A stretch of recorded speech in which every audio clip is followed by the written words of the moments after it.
And someone who's independent, who's not emotionally attached to the situation, who's not going to try and fix it, who's not going to get triggered by it, which usually happens when we're talking to our partners or our friends or family, who's just going to be calmly able to give a different take on that, to validate when you're having weird thoughts, just to remind you, no, that's actually fine. You're not going crazy. To support you when you're going through a tough time. I don't know how I could get through without the coach I've had the last 5-6 years. Because there are times where I'm like, I'm not coping with this. I just need to externalize what's going on. I need someone to tell me you're on the right track. You're going to get there. Someone to rev me up and go, keep going. You're nearly there. I'm Ian Hawkins, and this is Sport is Life. The purpose of sport, as I see it, is to see your vision become a reality. Find your voice, create strong connections, and learn to trust your body.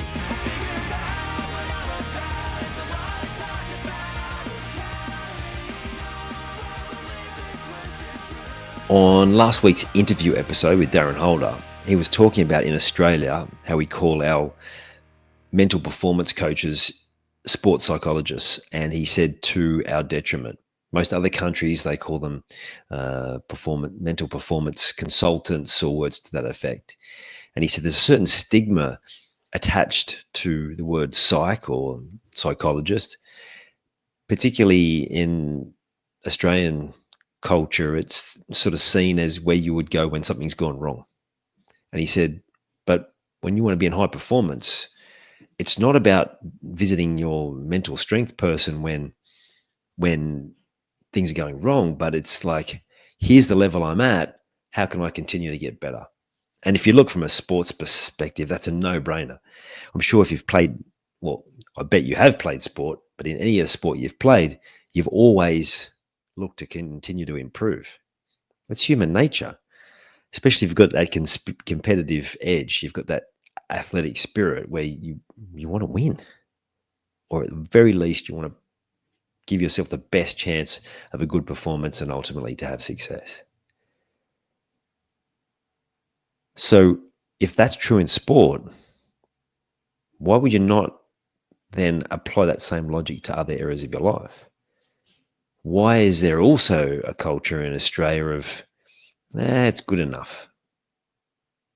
The most important part of us, our life journey, why would we not apply that same logic? Why would we not continue to want to get better? Why do you think you can do it on your own? The reality is you can do it on your own. It's going to take you much longer. And there are going to be challenges where you have to navigate that without support, without validation. So, in answer to the question, why get a personal performance coach? If you're in a hurry and you're sick of going through the same patterns, then there's the first reason. Getting a coach is going to fast track your results. I remember getting my first coach about 2012. I think it was, late November 2012 is when I first got introduced to my first coach. And quickly immersing myself in personal development and trying to get better. And then suddenly I was just like, okay, what else can I learn? And I just like a sponge trying to eat up this new material that I'd never experienced before. I'd never been taught these things before. And I remember at one point in 2013, I'm at another course. I'm actually learning to become a consultant to teach people about flow, which is something that I still use in my business today. And just thinking, wow, actually it was a question.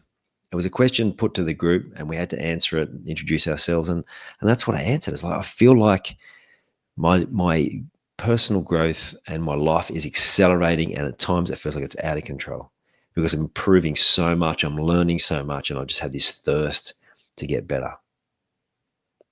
And it's fast-tracked so many different things in my life. I actually look back now and I contemplate where my life would have gone if I'd continued down the same path that I was on. Funnily enough, in my OneDrive pops up with a daily memory of photographs. And yesterday was an event where I was with a whole lot of my mates, and it was like everyone was together. Sort of all my friends from way back then. That there's a few splintered factions, shall we say, in amongst those groups now, and a lot of the people in the room, I'm like, oh, that's interesting, because everyone's there and they all seem happy, like really happy, and yet I had no recollection of what it was. I couldn't remember what event it was. I eventually worked out what I think it was, but again, not 100% certain, because I couldn't remember. I couldn't even remember the clothes I was wearing. Shocking outfit, by the way. It's only 2007 as it turned out. But then, as I remembered, late 2007, two young children under 3. It was 2 years after my dad had passed. I was hitting that point in my life where I was questioning. It was like that midlife crisis come a bit early, which I think my dad's passing would have accelerated that. Children certainly has you facing your existence. And yeah, I don't have great memories of that time. And the tiredness would have had a huge part. But I think also it's because I was just going through the motions. And I just think about what would have been the fate of my children and my marriage and like my career if I hadn't gone down the path I'd gone now. I could, despite the different challenges that it's thrown up, I could never go back to how it was. Never. And I'm so grateful and appreciative of the journey I've been on since then. And being able to pass that on to all of you and the hundreds and hundreds of people that I've coached over the last 10 years, the people that I've come in contact with, the people that have listened to one of my podcasts or read something that I've put out there. I get so much out of that. And that's from having a coach, and having a coach since then until now. And why? Another reason why is that I love when I need to externalize something.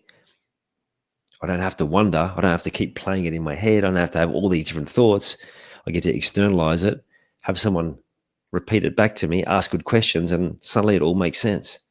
And someone who's independent, who's not emotionally attached to the situation, who's not going to try and fix it, who's not going to get triggered by it, which usually happens when we're talking to our partners or our friends or family, who's just going to be calmly able to give a different take on that, to validate when you're having weird thoughts, just to remind you, no, that's actually fine. You're not going crazy. To support you when you're going through a tough time. I don't know how I could get through without the coach I've had the last 5-6 years. Because there are times where I'm like, I'm not coping with this. I just need to externalize what's going on. I need someone to tell me you're on the right track. You're going to get there. Someone to rev me up and go, keep going. You're nearly there. You'll get there with this next surge. So it's support, it's validation, it's having someone to help change your subconscious beliefs, to literally let go of old beliefs. And depending on where you're up to, you can have a deeper dive in some of those patterns. Change them for the better. Every time you have a moment in your life where you react in a way you didn't want to, where you have thoughts that you just don't want to keep replaying, where you have things going on with your body that you're sick of happening, where you continue to have the same setbacks, a coach will help change that. A coach will help you steer it in another direction to navigate around whatever the challenge is and do it way quicker than you would be able to do on your own. Now, you can push through certain challenges, will your way past certain things, but it always comes at a cost. Because if you push past what your body's capable of, your body will remind you that there's only so far you can go with certain things. Mentally, if you just keep pushing on, eventually, mentally, your brain will start to tell you that it needs a rest too. It doesn't switch off at night, but it does switch off when you give it the right environment and the right situations. because you'll get brain fog, you'll have trouble concentrating, short-term memory will go, all of those different things. And then emotions. Now, it's the end of the year. This is when emotions can get a bit frayed. And I've got to be honest, there are times at the moment where I am getting triggered by things and I'm finding it more challenging than usual because it has been a long year. And as I've changed direction in the business, there's been more challenges than there's been the previous 2 years. But there's also been more opportunities, and wouldn't change it for the world. The point is that when that happens, like today, I literally sent a message to my coach in capital letters, help, because I was just struggling to shift this persistent emotion that had been hanging around for 24 hours. Invaluable.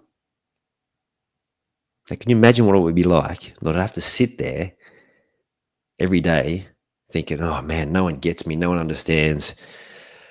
How am I going to get through this? And all the other messages that go through your head that you play out, that bullshit self-talk on repeat, trying to lift yourself up and then cutting yourself down, all of those things in between. And of course, I'm going to recommend getting a coach because I am a coach.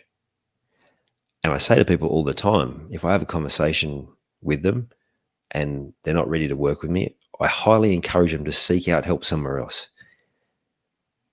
Now, if I can help you, I will be absolutely certain with that, and I'll tell you how I can help you.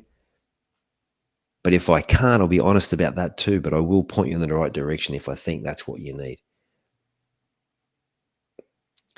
Because for me, it's about making sure that we normalize this process, that we normalize helping each other, that we normalize self-improvement, because I know the difference it can make.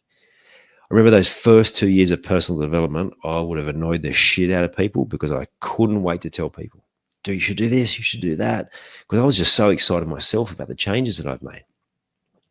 Now, I now know that's not the way to do it, and people are very resistant, but they have to change when they're ready. And if you're not ready to start that conversation, that's absolutely fine. But just know when you are ready, I'd love to have a conversation with you to see if and how I can help. And if I can't, like I said, I'll point you in the right direction to whatever you're up to. And if I can, then we can talk about what that looks like as well. Because I'm that passionate about this that I do this as a business, but I also do it because I love it. And I've had this conversation with my children when retirement came up, and I said, I won't retire. Even if I don't need the money, I will continue to do this because I love it. There's a selfish element to it. I get so much out of this, so much fulfillment, the joy of giving. One of the important parts of human need is growth and contribution, and it allows me to continue to grow, and it allows me to feel like I'm giving back to the world, which is not just a need. It's something that just fills our spirit, fills our soul, and gives us something that few other experiences in life can. So I'll get off my soapbox now. That's my rant on why you'd get a personal performance coach, the benefits. And like I said, if you're looking for someone who's had the results, it's helped hundreds of people, someone that you can trust, then hit me up and I'd love to have a conversation with you. Have an awesome day. You've taken the time to listen to this whole episode. Now it's time to take action. Commit to one thing you've learned today and make it happen. And to avoid any obstructions, join the Sport is Life movement by clicking on the link in the show notes.